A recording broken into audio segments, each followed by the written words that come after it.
Good afternoon, everyone. Welcome to this webinar from CME Australia. This is your host, Chintan Barwara here. What we've got today is we're going to have a webinar called Drivers of Corporate Success Post-COVID-19.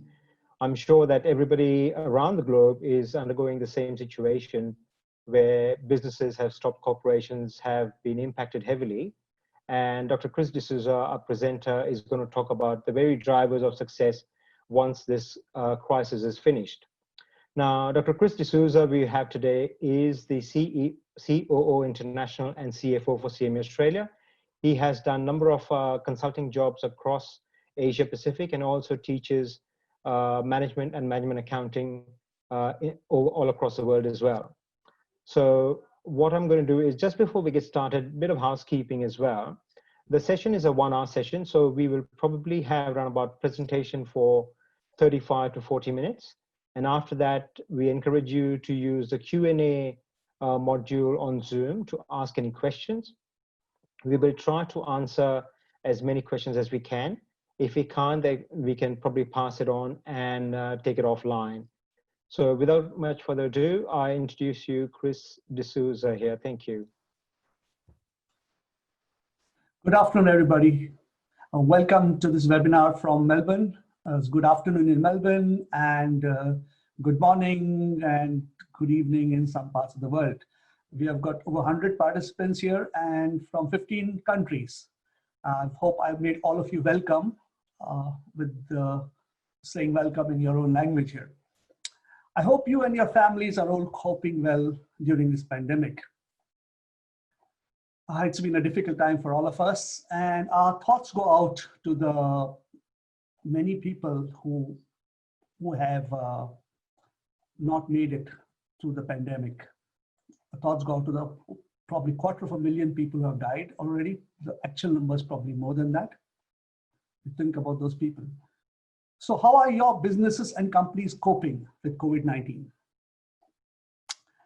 Well, the purpose of this webinar is to help you and your companies to prepare a plan to get your company ready for business post-COVID. Take a look at the picture on your screens. It's symbolic of the situation of the world today. It's a photograph I took on the Italian Riviera in a coastal town called Cinque Terre a few years ago. Today, the place is, I'm sure, still very beautiful, but like the rest of Italy and the world, it would be deserted, witnessing the doom and gloom of the COVID crisis. I selected that picture because, as you can see, on the one side are the dark clouds of COVID-19. And on the other side is what you could either be viewed as the sun setting on the pre-COVID business world or the sun rising on a new economic and business world post-COVID-19. I have no doubt that the two worlds are going to be very different. The world we left behind pre-COVID is going to be very different from the world we are going to wake up to post-COVID. COVID-19 has completely disrupted the business of most companies around the world. At this time, we are not sure how long the disruption will last. But on the other side of the crisis, companies will need to plan their recovery. Post-lockdown, companies will wake up to a different business environment, and it will not be business as usual. It will not be business as usual. The business, economic, and competitive environment in most markets around the globe will be very different. Consequently, our organizations will need to gear up to face the challenges that these changes will bring. How will you get ready? How will you get ready to reboot your business post-COVID-19? How will you get ready? I have good news and bad news for you. The bad news first, I do not have a magic bullet which will help you to reboot your business post-COVID. That's the bad news. The good news is that I can show each of you how to design your own magic bullets from the knowledge you have already learned on the road to becoming CNAs. So you already have that knowledge, and I'm just going to point it out to you. Okay. The purpose of this webinar is to help you to prepare that plan to get your company ready for business post-COVID-19. Now, I have divided this webinar into 3 parts. The first part is to understand the importance of planning. Why should we plan for business after COVID-19? The second part is how we are going to plan. And the final part will deal with the focus of our planning. What should we focus on? Okay, let's start. Why plan? It was Benjamin Franklin, the founding father of the US, who said, if you fail to plan, you're planning to fail. So planning will be the key to the success of companies post-COVID-19. Today, we are battling COVID-19. Countries are fighting a battle against the disease itself, which is the biggest threat to humanity since World War II. And it would be wise to take the advice of General Eisenhower, Supreme Commander of the Allied Forces in Europe, who later became the 34th President of the USA. And what did he say? He said, plans are nothing. Planning is everything. What did he mean? Plans are nothing. Planning is everything. What Eisenhower meant was that the benefit of planning does not lie in the plan itself, but it comes from the process of planning. The process of planning is where the benefit of planning comes from, not the actual plan. He said, in preparing for battle, I've always found that plans are useless. Plans are useless, but planning is indispensable. When the first bullet is fired, you tear up the plan. That's what he said. And he should know. Unfortunately, the 45th president of the USA did not take the advice of the 34th president, because Donald Trump replaced the pandemic response team in the White House, which would have helped him to plan, with his son-in-law, Jared Kushner. So USA had no plan to tackle the pandemic, and you can see where they are now. I hope you understood by now the importance of planning. So plan you must.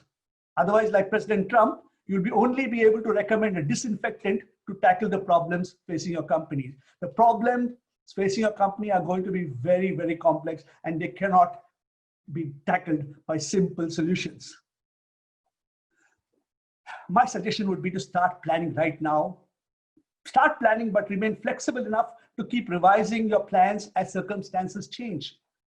Keep in mind that the value of strategic planning is more in the process than the plan itself.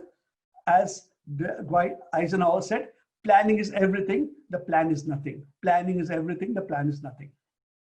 All right, so we will, as I said, do it in 3 parts. The first part was the importance of planning, which I'm sure you by now you have got understood why planning is important. The second part is how are you going to plan?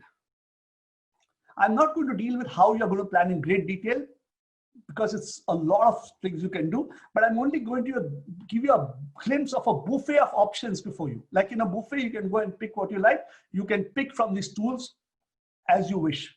Every company is different, and you will have to use the tools specific to your company in preparing your own pandemic plan. So how to plan? Fortunately for our members, the education and training that you received learning strategic cost management and strategic business analysis provides you with a roadmap to your organizational recovery effort. Now, here is a buffet of stuff that you have learned, 12 topics you have covered in strategic cost management. Even if you have not completed your CMA or are not aware of these, you can find these things in your, you can just Google them actually, but you can find some of the answers there. But most of you are CMAs, so most of you would already know this stuff quite well, okay? Now, and the other aspect of which we do in our CMA is the strategic business analysis, and that too has another 12 topics. So I've given you 24 options here, and you got to pick and choose which of these will help you going forward. Okay, so let's look at some of these. First of all, post-COVID, we'll take a hard and long and hard look at the very basis of our CMA training, the trifecta of quality, cost, and time. Optimizing the balance between the three is crucial. And if we can add the icing of innovation, we can bake the perfect post-COVID cake for our companies. Why are these three so important? Ideally, we would all like to get the best quality at the lowest cost in the shortest time. But we know from our experience that this is an utopian expectation. You can't really do it. You'll have to pick on and focus on any two of them. The temptation will be to be short-sighted, myopic. The temptation will be to look for the short-term profits by reducing costs and time, while sacrificing quality. In the long run, this will not create sustainable value. In the long run, this will not create sustainable value. So the focus should be to attain the optimum cost within the optimum time to provide a competitive and sustainable quality, while spending the optimum cost at the optimum time, not the lowest cost, not the lowest time, but the optimum. So we have all the tools required to accomplish this in strategic cost management. And during this webinar, I'll point to some of them. We then will move on to, we then move on to the value chain perspective, which we cover in strategic business analysis. Now, we have to understand, of course, that all of our businesses are covered in the form of a value chain. This value chain covers our entire business operation, but it starts and ends with the customer. We determine our customer need at the beginning of the value chain, and we complete the value chain by fulfilling the customer need. We suggest that you review your value chain once again post-COVID-19. Review what it is that your customer wants from you post-COVID-19. It will be different from what he wanted from you before, maybe. As well as review what your competitors are offering. Based on this analysis, you will need to review your product and service, make changes if any are required, and gear up to produce, market, and supply to your customer, ensuring that you will be able to retain and sustain your competitive advantage while you run your business. So all of these things we look at in strategic business analysis. Satisfying your customer after understanding all of his needs and going through your whole value chain. All right, so where do we begin? Where do we begin our planning? A very good place to start would be with the first part of the control framework. The control framework lays down the ground rules for preparing both your short-term and long-term plan for success post-COVID-19. We're going to look at, first of all, formulating our objectives, then analyzing the alternatives to achieve our objectives. And finally, we will come up with a choice, which in the short term, there's 1 year, will be called a budget. And the long term, over 1 year, we'll have a strategic plan for. So by following this, we can come up with a plan for. So this control framework will be the key to successfully rebooting our company. So first thing we look at is objective. So the first thing is to obtain clarity on objective. What is your short-term and long-term objective? What is your short-term and long-term objectives? I'm going to suggest 2 tools which will help you to do this. The 2 tools are the SWOT analysis and Ansoff model. By doing a SWOT analysis and looking at the Ansoff model for your company, you will be able to make your objectives. So this is the SWOT analysis. Let's look at the SWOT analysis.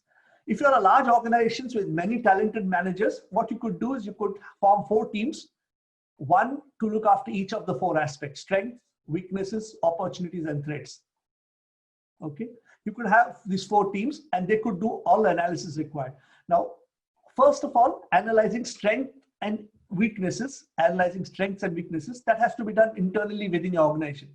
Look at the internal management controls and structures within your organization and find out what are your strengths and weaknesses.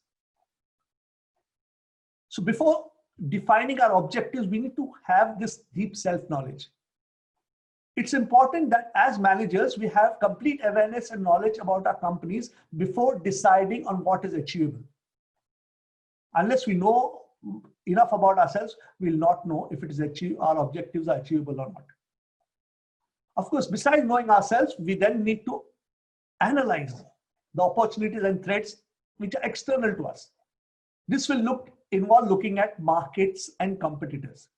Now, this looking at markets and competitors from where our opportunities and threats arise, this can be done by looking at your Ansoff model. If you'll remember this Ansoff model, it will be a very good idea to take a fresh look at your products and markets to see if there are any threats to your products as a result of the global COVID crisis. And you can perhaps convert those threats to opportunities in the post-COVID world. So look at this carefully. Look at your products and look at your markets. Look at your products and look at your markets. We have to look at our products. We have to get our products, whatever our products are, to customers in different geographic, demographic, and psychographic segments of the market by using the marketing mix of the product, price, promotion, and place. So that's the Unsoft model. So once you have done your analysis, SWOT analysis and Unsoft analysis, you will get a clearer idea of what your long-term and short-term objectives are going to be. So let's go back to our control framework. Once you know the objectives, short-term and long-term, achievable, hopefully achievable objectives, then you have to evaluate alternatives of how you're going to reach your objectives. How are you going to get to them? So you analyze alternatives to achieve your objectives post-COVID-19. So we look at some tools now, some tools which would be very helpful to us in achieving these objectives. So what are these tools? The first tool that we have, it's a very interesting tool, is called CVP analysis. It's an excellent tool, the most useful tool that we learn in management accounting probably. The profits of a company result from an interaction between cost, specifically the differentiation between fixed and variable cost, and volume. So we can increase profitability by decreasing cost, increasing volume, or a combination of both. So combination of both is decrease cost, increase volume, or a combination of those, and we increase our profits. So let's have a look at how we can do this. We'll start with the cost. How do we decrease our cost? Strategic cost management will be an important part of managing this aspect of decreasing cost. So first thing to know is know your costs. Strategic cost management, you get a very deep and clear understanding of your costs. What drives this cost to be incurred? What makes you incur this cost? Many companies have resorted to a knee-jerk reaction of cutting salaries of staff to reduce costs. Most often, this knee-jerk reaction is a lazy management, not just taking the easy way out. That is not what we want as management account. We need to do. We need to take an informed opinion. So how do you do that? The first tool we're well aware of is activity-based costing. Enlightened management and CMAs will undertake a complete activity-based costing ABC analysis of their cost in order to understand which of their costs add value and which do not add value. Even if you do not have the time to do a full ABC exercise or have never undertaken one, a time-driven ABC, a TD ABC exercise will be useful. So do some sort of an ABC exercise in your organizations, even if you've already done one or if you haven't done one. Now, doing an ABC exercise is very much like planning. Regardless of the actual outcome of the process, you will still get a very good understanding of the costs. Regardless of what ABC plan you come up with, just going through the process gives you a very good understanding of what your costs are like. After we implement ABC in your organization, you will be in a position to achieve real cost savings by eliminating wasteful and non-value adding activities and costs. Real cost savings by eliminating wasteful and non-value adding costs. Okay. And remember, we forget sometimes that costs are not just product related, costs are customer related as well. Costs are customer related as well, not just product related, but customer related as well. We also use ABC in reevaluating our process costs. So there are product costs involved, there's customer costs, and there are process costs involved. Post-COVID, we need a thorough understanding, and ABC analysis will show us which of our products, services, and customers are profitable. Which of our products, services, and customers are profitable. I repeat again that the undertaking an ABC exercise is like planning. Regardless of the actual outcome of planning, it will provide you with a very good understanding of your cost, all costs, product costs, customer costs, and process costs. So the very fact that you're doing the exercise is very important. Now, while your organization is cutting and managing costs, it's important to acknowledge that your competitors are also doing the same. Therefore, your cost management should not be restricted only to your own company. Otherwise, you would be thinking too small, like the frog in the well, who thought that the world was only as big as his well. Now is the right time to look outside and learn from the world best practice in cost management to enable your organization to remain competitive post-COVID-19. Now, remember, the benchmarks you are using pre-COVID-19 are useless. Throw them out. The firms that will have survived COVID-19 will provide the best example of best practice in the world and use those firms' best practices to benchmark yourself. So a new approach to benchmarking post-COVID-19 is required. Right. While benchmarking, we cover all the tools of and techniques that you need to ensure your organization is following best practices. We must also benchmark not just cost, but also quality to ensure that your organization optimization, your cost optimization does not come at the cost of quality. This aspect of strategic cost management, we cover all of the tools required to ensure total quality control combined with lean management of your organization. We cover this in the CNA. Okay. But last but not the least is cost management should have a targeted approach. The question you have to ask is post-COVID-19, what price will my customers be willing to pay for my product or service? That will not be the same as what they were willing to pay prior to COVID-19. This whole customer competitor environment is going to change post-COVID-19. So whatever price they were willing to pay for your product before COVID-19 is not the same that they will be ready to pay post-COVID-19. Then if you reduce your profit, if you reduce your profit margin, whatever price the customer is willing to pay, you reduce your profit margin, you will get a target cost. From your target price, you reduce the profit margin, you get a target cost.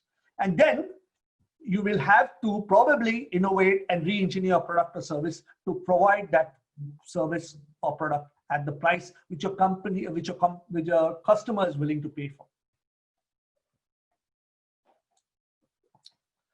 Okay, now that once you finish with your costs, the next thing is volume analysis.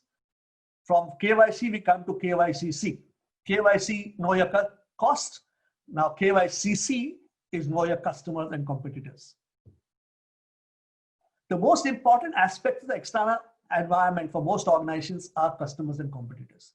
All organizations need to gain a competitive advantage to be successful. They need to gain a competitive advantage to be successful.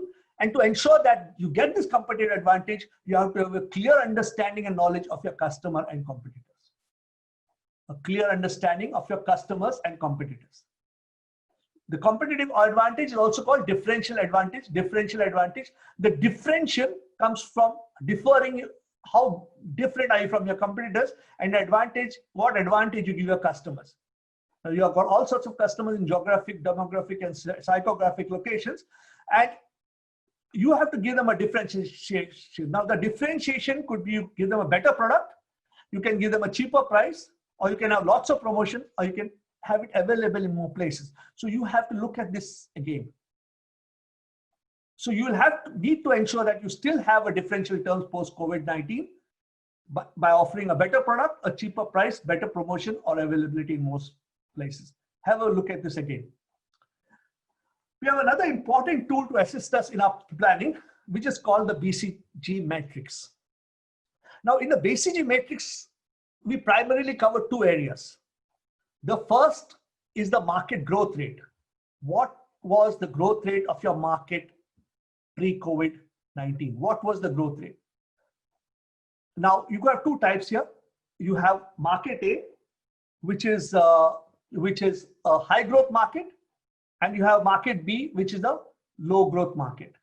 So this high growth market, you can see it was going from 200 million to 2000 million. There was 1000% growth here. And in a market B, it was only going from 200 million to 300. So which is only 50% growth. So your market, you have to analyze your market, find out what is your market like. Now in your market, if you're if you have 50% or higher market share, you're the market leader, you have a star product. If you have a low market share compared to the market leader, you have a problem child. If you have 50% or market share in a low growth market, you have a cash cow.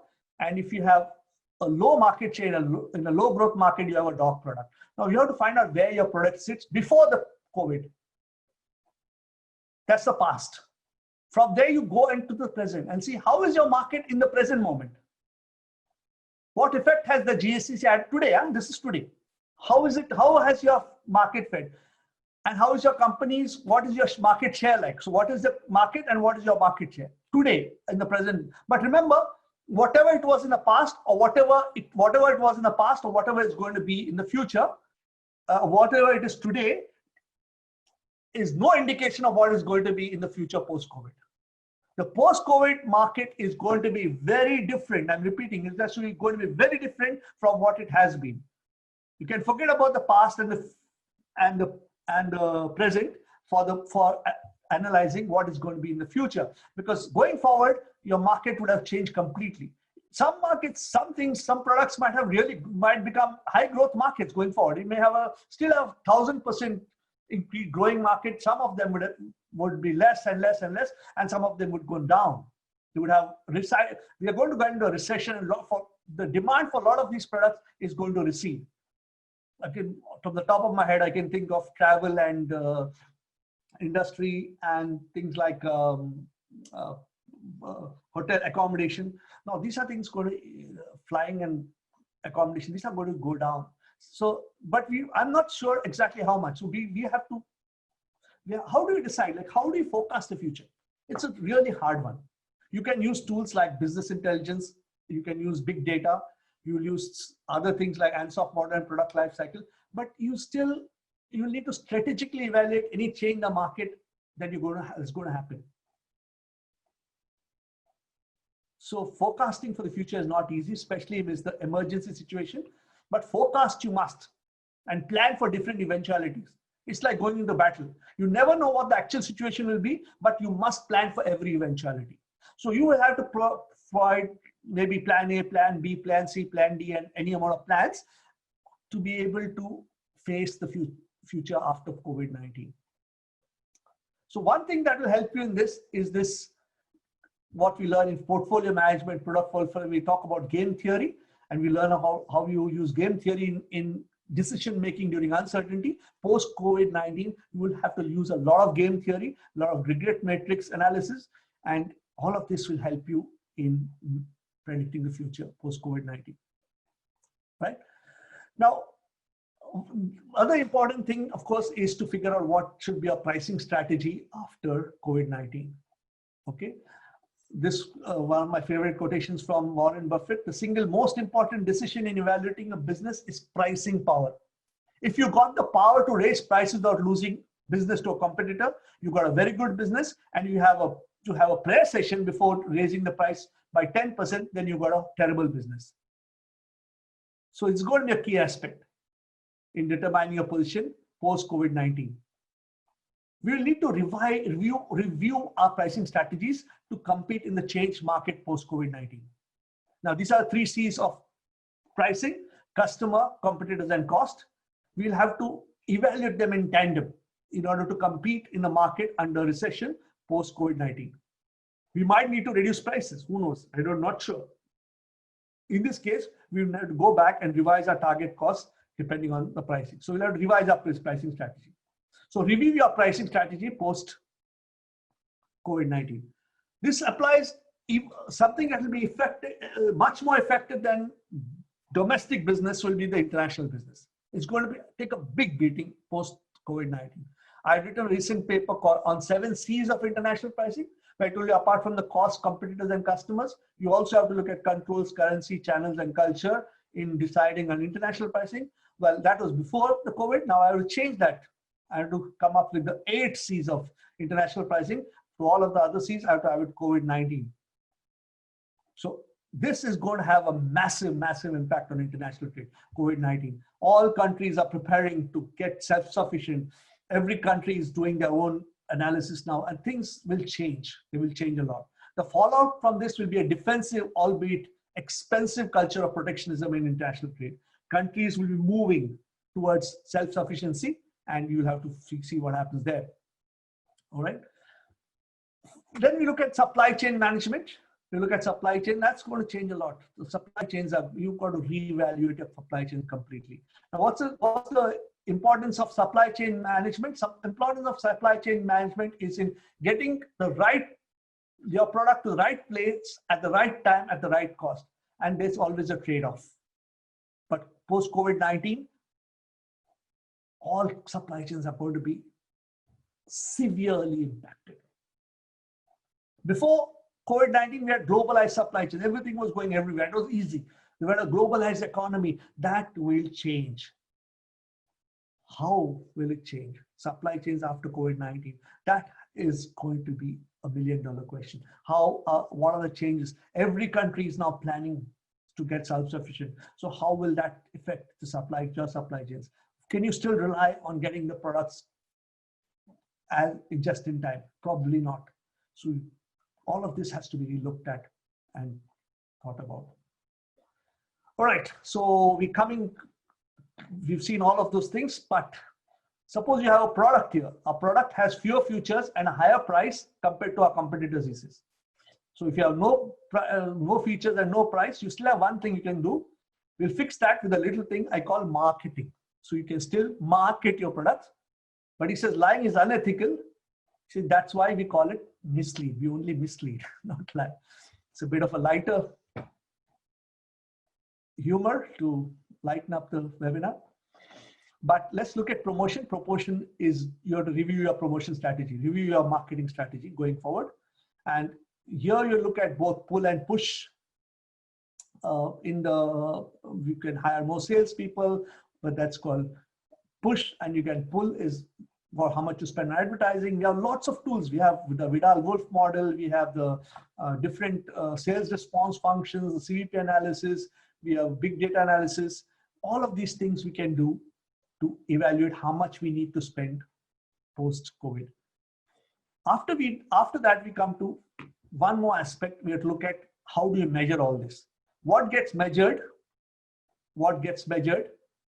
gets managed, Peter Drucker said, and what gets measured gets done. You know that measurement is important, and we have to be prepared to revisit all of us. Now, one of the things that you need to do well is risk management. Now, risk management is important after post-COVID-19 because you have to see how COVID-19 has affected your finances. You give your company a complete health checkup, comprehensive health checkup. You could use the Z-score or any of the financial analytical tools that are covered extensively in CMA. You can look at any of this. Look for early warning systems for your organization to see how you are doing. As management accountants, we have plenty of tools to measure all aspects of our organization. We cover performance management systems. We can look at measurements of the cost of capital. We look at the valuation of our company, free cash flow, using free cash flow. So we have lots of options. Now we need to do a lot of these measurements, a lot of this analysis, and when we're preparing a plan, because we need to know where we are. So good way to do it would be to do a Z-score, to do risk management, and to be prepared for life post-COVID. Okay. So I think I spent a lot of time on how to plan. As I said before, I cannot in a webinar, I cannot even in a 7-day course, maybe probably take more than that, for me to talk about every single tool that we have available. But I don't need to do that. You all know the tools. I've given you some indicators of some things that are important: cost, quality, time, measures, things like that. And you can now go and pick from that buffet. You have a wide buffet of items before you. Go and pick what you like. So we have covered how to plan, sort of. Now we come to this area of focus of plan. I told you we had 3 parts. First, we saw why plan. Then we saw how we are going to plan. Finally, we come to the last part of this webinar. The final part in this planning process, what should we focus on? What should be the focus of our plan? What will be the drivers of corporate success post-COVID-19? What will drive? What will be the focus? So let's look at the first one. First, we have got 3 drivers. First, let's look at the customer orientation. Peter Drucker said the purpose of a business is to create and keep a customer. The customer should always be the company's top priority and focus. That's what Peter Drucker said. But along came Richard Branson, and he said we should be employee oriented. If you take care of your employees, they will take care of your business. So employees should be the company's top priority and focus. That's what Richard Branson said. So which should it be, customer or employee?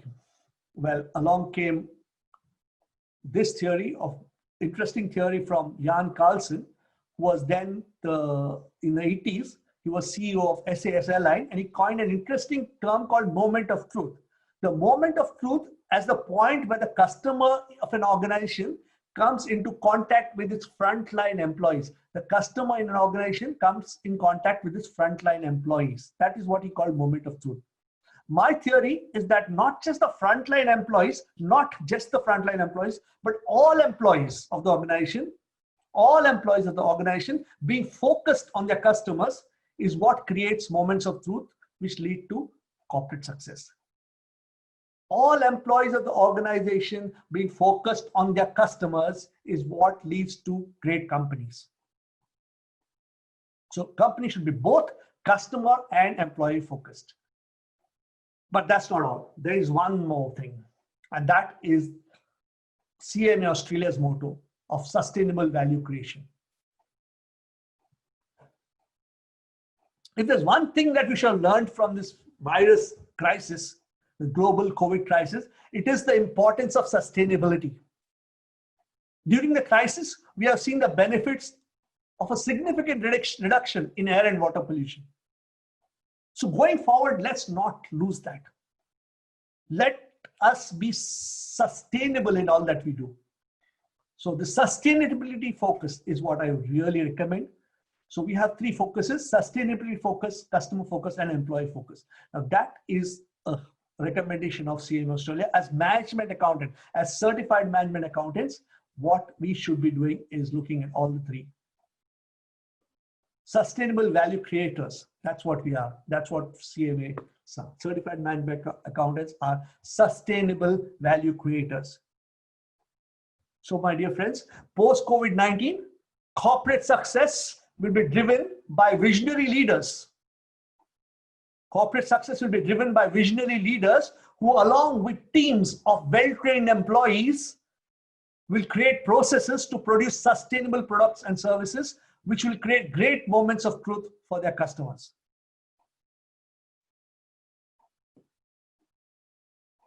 Post-COVID-19, corporate success will be driven by visionary leaders who, along with teams of well-trained employees, will create processes to produce sustainable products and services, which will create great moments of truth for their customers.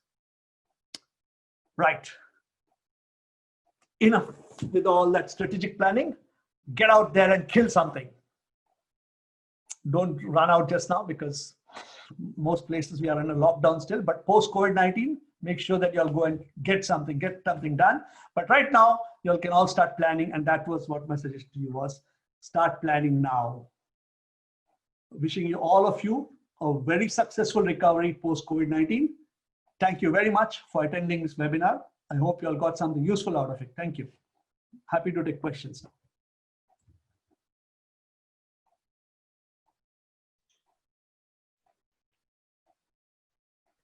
Thanks, Chris. I think we had a couple of questions already. Guys, if you have any questions regarding the presentation or any content, please type in the Q&A module there in Zoom. One of the questions we had was about having access to the recording of this webinar, and I did reply to them, and I'll probably re-emphasize as well that recording of this webinar will be sent to everyone probably by tomorrow. So you should all be having that in your inboxes probably in the next 24 hours or so. Chris, if you look at the Q&A module, there's a question for you. Yep, I can see that. Yeah. The question is, would you be able to relate value chain analysis and target costing in the context of restructuring exercise resulting in a layoff? Now, yes, restructuring resulting in a layoff is probably the easiest way and the lazy way to go about stuff. Now, I know of a lot of consultants who will come to your company and say, we will help you to reduce your cost, and they will straight away say, cut down 20% of your workforce. And interestingly, I know of a company in Australia, a listed company, which came up with this idea of reducing the work immediately. As soon as COVID started, they said, we'll reduce our workforce by, not workforce, but we'll reduce our work to 4 days, and everyone has to take a 20% pay cut.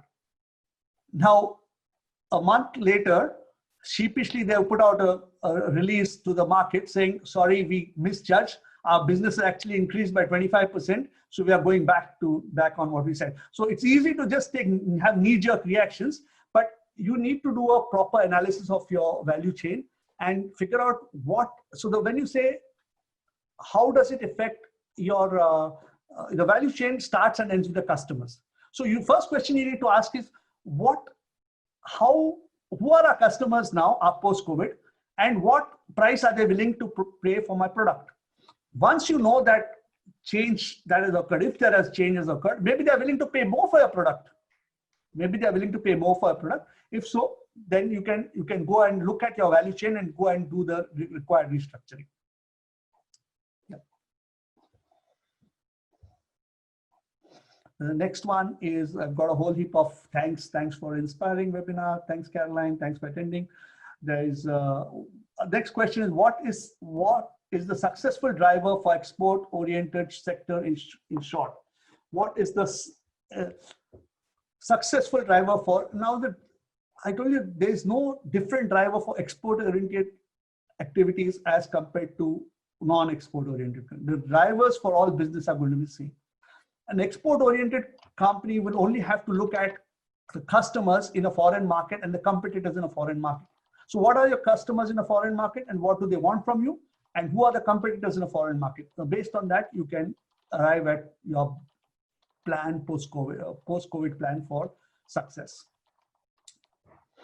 And can we get the copy of the slides, please? I don't think so. I think that is a bit of a copyright issue here, because I don't know, Chintan will probably be able to reply to that. We won't be sharing the slides, but we'll be certainly sharing the recording of this webinar to everyone. You should probably have a link to that recording sometime tomorrow. Okay, the next question is, we still have some time, right? The next question is could you please emphasize a bit more on free cash flow in this crisis situation and related way to do it? I can understand the difficulty here. When we use free cash flows, we know what our cash flows are pre-COVID. We know what our cash flows are today, but using the free cash flow method to evaluate what's going to happen in the future, you have to do a good forecast, and that is the difficulty. I can understand how difficult it is. So maybe you will have to do a few valuations, few forecasts. Like you might do some valuation based on one probability, then another probability, then another probability. So there will be that is good. So I understand that the free cash flow valuation, because because unless you are able to forecast your cash flow for the future, and forecasting the cash flow will all require you to have a crystal ball. Nobody can really forecast how things are going to go forward. So that's going to be a tough one. It really is. The next question is a little longer. Let me see what it says. Anthropologist David Graeber that argues that existence and societal harm of meaningless job, which he considers bullshit jobs in post-COVID area. What do you think about the way corporations throughout the world will react? I can sense a lot of automation and digitalization is coming. What do you think about that? There are two ways of looking at it. Actually, I've heard that view that there's a lot of automation coming and you lose. But COVID-19 will change. That was the view pre-COVID-19. But COVID-19 might probably change all that. All countries are going to force to reboot their economies. They're going to reset button. And one of the impact of this reset button, I heard a very interesting conversation today and this was observation by Harish Salve. He's a top lawyer. He's based in London, and he was speaking to the Indian Institute of Chartered Accountants, and he said we might go back to the Keynesian economics, where we'll make people dig holes and get someone else to come and fill them up, and just create jobs for the sake of creating jobs. So don't be sure that jobs are going to be lost. A whole lot of new jobs will be created. A lot of governments are going to be spending money creating jobs. So we might get a whole bunch of spending and might get a whole lot of job creation. So it might surprise you that the post-COVID economy is going to be very different. The next question is, what will happen to the apparel industry? I'm assuming, I don't know who has sent the question in, but I'm assuming that question might be from Bangladesh. There's a very strong apparel industry there, and and a lot of people working there. And the thing about the apparel industry is that countries in this in the post-COVID area might tend to become more protective. They might try to create more jobs for themselves. So the apparel industry could possibly take a hit in that sense. However, but the self-sufficiency requirement will come more in the health sector and in the key areas. And I think apparel industry, at least in the medium term, I don't expect that will be affected that much. So that protectionism that happens may not be applicable in the apparel industry, because a lot of countries will still be willing to take export from those countries which are producing apparel at a lower cost. Next question is, what would be the most appropriate new business to start post-COVID? What would be the most appropriate? I wish I knew. What would be the most appropriate new business to start post-COVID-19? Health, probably. Anything related to health will be a big hit. Essentials. People are going to go back to the essentials. That's what I'm thinking. But I don't have a crystal ball. But let's see. Anyway. Will some of the industries vanish, which were earlier part of the supply chain due to change? Absolutely. Absolutely. I don't know which industries will vanish, but some of the industries will vanish. Or they will not exactly vanish, but they will be reformed. They'll be changed. Like, let's look at, it'll probably be the survival of the fittest or survival of the quickest, whatever way you look at it, one of those two. So there will be a lot of changes because supply chains are going to be impacted massively. Every country now is thinking how they can change their supply chain so that they are not caught out like they were caught out in COVID-19. So come to think of it, all of China was the main supplier to almost most of the world for a lot of products. Now all companies and countries are rethinking this thing of how we should change post-COVID. So supply chains will be massively affected. How exactly they're going to be impacted is difficult to say. Any advice for service and entertainment sectors where social distancing is a major issue, like movie halls and restaurants? Let me say this, that my view is that social movies, halls and restaurants will be affected only in the short term. Now already in the next month in Australia, they are planning to reopen restaurants, not movie halls yet, but restaurants. And once they find so in the longer term, once they find a cure for COVID-19 or come up with a vaccine for COVID-19, it'll be just like the flu, and they will, now don't get me wrong, I'm not saying it is like the flu, but it may be in the future like the flu, easily treatable and easily stopped. So if that happens, then in the longer run, movie halls, entertainment, restaurants will come back. That's my view. Do you anticipate any move in the mindset from luxury spending to minimize concept to the mass people, so economy will focus a lot the new way? Okay, will there be a change to luxury spending? In the short run, yes, of course. In the short run, definitely. In the medium term, definitely. People are not going to be spending money on hopefully not on Rolex watches and Mercedes-Benz and stuff like that and luxury items. Hopefully, they will be more concentrating on essentials. So in the short and medium term, yes. But in the long term, when the world will go back to where it was, I think, maybe in for a few years' time from now, it will be different. What is the most successful driver for tourism sector during the COVID-19 outbreak? Thanks. From Bali. Oh, my dear friend in Bali. I really feel sad for you because Bali has taken a really big hit. It practically survived the main source of Bali was its tourism, and it's completely gone at the moment. So but I saw in the news the other day from Bali, and they said Bali has bounced back from, and tourism sectors have bounced back from problems before. And I think even it'll take a little longer to bounce back because as I said, once you get rid of the virus, and once we can't get rid of the virus, but once you find a cure for the virus or a vaccine for the virus, then things will start getting back to normal. Will India be a supply chain winner? Yes, I think. That's my view. Frank view is yes. India will be a supply chain winner, I think, because purely because at the moment, too many countries were depending too much on China. And they realize now that you should not depend only on one country. So there will be a mix of Vietnam, China, Vietnam, India, probably Indonesia. Some of these countries will probably gain. Thailand, probably. A lot of Asian countries which have the same advantages as China had, but will probably gain from this in the medium to long term. What changes can we expect in the roles, responsibility, and career prospects of management accountants post-COVID-19? I think post-COVID-19, management accountants are going to be all the more important. All the more important. It's clear as crystal clear that we management accountants are the ones who are going to be guiding the revival of our companies. We have to be. It's up to you now, up to you management accounts.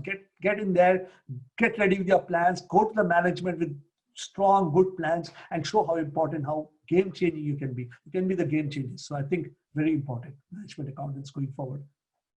What will happen to the finance sector? What will happen to the finance sector? A lot of changes like everywhere else.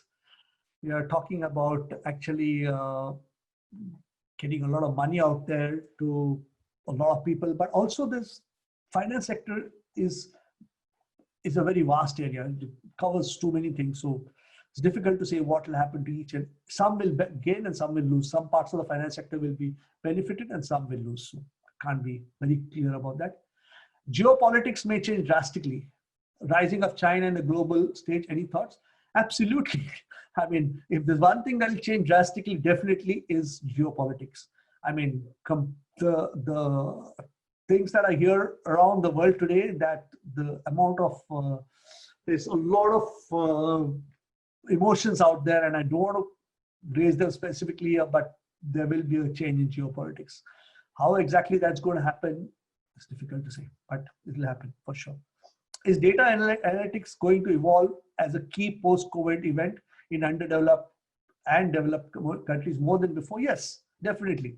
Like I said, all of this analysis that we're going to do, a lot of the analysis that we're going to do to make a plan post-COVID-19 is going to rely on data analytics. So you have to, if you want to be ahead, you want to have that differential advantage, the competitive advantage, you have to get better at data analytics, no doubt about it, absolutely. How many people may lose their jobs in the world as per assumptions due to COVID-19? I haven't done the maths on that, but millions and millions and millions. I mean, estimated 3.5 to 4 million people have already lost jobs in the US or something, and it's all over the place. I think everywhere, every country, people have lost jobs. I'm not sure about how Bangladesh is faring. This question from Bangladesh. You have a lot of manufacturing going on there, how the demand has changed. So maybe I'd like to hear from different places in the world, but I'm not able to predict at the moment. But there'll be a lot of job losses. Will Sri Lanka bounce back post-COVID-19? Do you think we're strong enough financially? Honestly, I haven't done the maths for Sri Lanka. I don't know how good they were to start with. Maybe if you can send me an email, I could refer it to some of others in our organization who know more about Sri Lanka, and we will be able to respond. Having said that, I must say that Sri Lanka, I'm a bit wary about making any comments about Sri Lanka, because the last time I wrote an article about Sri Lanka, I mentioned Sri Lanka in my article, it became a political issue in Sri Lanka. So I have to be a little careful here. Mr. Chris, I feel it's time we change the map of the world economy, not relying on China. What do you think? Says Anthony. Well, it's not what I think, but I think that's what is going to happen, regardless of what I think. I think that will happen. Most companies and countries are now looking at, not just, I don't want to make this China-centric. It's that they don't want to rely, they want to become self-reliant. They don't want to rely on any one company. Now, the company I spoke about earlier which is doing really well, which has 25% increase in sales, has done really well. It's because when I was there, I was working for that company at one time. And when I was working for that company, one thing I made sure of was that we did not have one supplier for any product. We had 5 or 6 suppliers and from different parts of the world. We had supplier in Hong Kong, a supplier in Europe, a supplier in US, so a supplier everywhere. So it's not just not relying on any one supplier is important, not just China or anybody, but having multiple suppliers is going to be important going forward. So nobody in the world should rely on one supplier or anyone, whether it's China or India or Vietnam, should have more.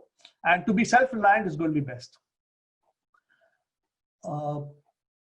What is the most successful driver for export sector? I already answered that question. How do you suggest best management model if COVID-19 effect goes long? From where I understand that, how do you manage, and this is Kumar from who's a regional manager from Nepal. Thanks, Kumar. Well, what is the best management if COVID goes on for a long time? That's going to be a tough, because we are hoping that COVID doesn't go on for a long time. But if it goes, the longer it goes, the more difficult it's going to be to bounce back post COVID-19. Yeah. So you've got to follow all of the stuff. Look at where you are today, how your business has been impacted, what are your customers looking at? Can you do some cost cutting? Can you do so follow all the things that we've discussed today? Like I said, you're planning for the future, but also you're planning for the present. So you need to prepare that plan. I think it's worth to carry an extensive sensitivity analysis to understand the probably shift in supply chains, market chains, and competition. Yes, it's very important to do the sensitivity analysis, because that's what I was referring to when I said you should have multiple plans. So when you say you don't have one single plan and not be flexible, the sensitivity analysis gives you a lot of what if situations. What if this, what if that, what if. So have your plan and have a lot of sensitivity analysis. So sensitivity analysis will get you prepared for everything. Sri Lanka has a very good finance sector. Could it position itself to be a finance hub replacing Singapore and HK? If it has a good finance sector, yes. I am not sure about the answer to that question. As I said, it depends on how good it is. And I've not done an analysis on that, so we'll have to see. Can you explain more about risk management post-COVID-19? Yes, I can. Now, what is risk management? Risk management is basically looking at your company and seeing how it's faring.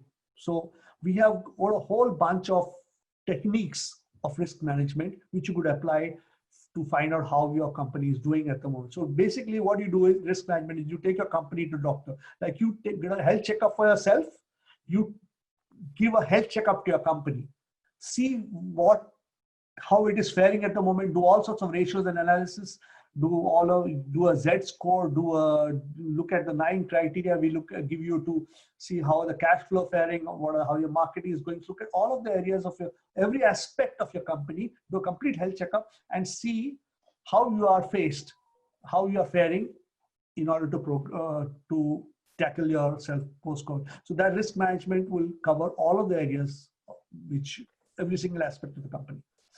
Chris, just sorry to butt in, but I think we're just running over time. So probably one last question. Yes. Okay. You can. I think there are 7 or 8 questions open. So you can pick and choose which one you want to answer, and you can probably answer the other ones. If people want to send us an email with their questions as well, we can direct them to Chris as well. Okay. I'll end by answering a question from Ali from Germany. She says, Angela Merkel has stressed that we have to bring our supply chains back to EU, distribute it evenly across the EU while keeping major production in Germany. Well, that is the prevalent view, Ali. Every country is wanting to do exactly that. They make sure that their supply chains remain within their country, the major parts of the supply chain. And I think that she's on the right track. A lot of countries are going to do that. And unfortunately, international trade is going to take a hit because of that. But that's all we have time for. Thank you very much. Thank you very much, everyone. So what we're going to do is the recording of this webinar will be sent to you by tomorrow. So make sure you check your links. The link will be active for 7 days. So So kindly understand that you need to access it before 7 days. There are a few webinars coming up as well. We've got one webinar next week, which is presented by Professor Brendan O'Connell, our president. It's regarding corporate social responsibility as well. So if you have not registered already, I'll probably encourage you to do that as well. See you next time. Thank you. Thank you. Stay safe.